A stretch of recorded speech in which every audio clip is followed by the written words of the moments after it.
The story of J-Boy. This is the story of a tough guy from the south region of Nigeria, in the Niger Delta, known as J-Boy. He was a tall man, about 5 feet 11 inches, who was arrested in the mid-1990s for his crimes. However, J-Boy later managed to escape from prison. After his escape, he began pretending to be a madman so that people would not recognize him as an ex-convict and report him to the police.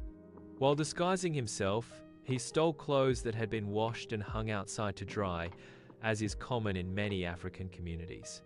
Eventually, J-Boy fled to his mother's village, which was very far from the city. A few years passed, and though he was still rough around the edges, he had repented slightly and tried to live quietly. One fateful night, about 10 years later, a truck broke down on a slope near a bridge close to his village. The truck was carrying expensive goods purchased in Lagos and was headed to the eastern part of Nigeria. Because the goods were valuable, the owner hired J-Boy and 3 of his relatives to guard the vehicle overnight until it could be repaired the next day.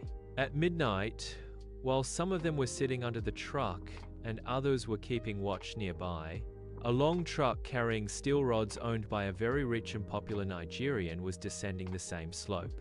The driver lost control of his brakes and crashed into the vehicle they were guarding. The accident was terrible.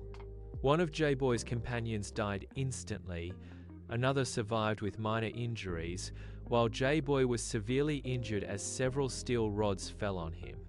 After spending several months in the hospital, the doctors had no choice but to amputate both of his legs above the knees. The owner of the truck that caused the accident compensated him financially, and for the first time in his life, J-Boy began to reflect deeply on his past. Sadly, a few years later, he passed away. But before his death, J-Boy had completely changed, living the rest of his life as a humble and remorseful man, regretting the wrongs he had done in his youth.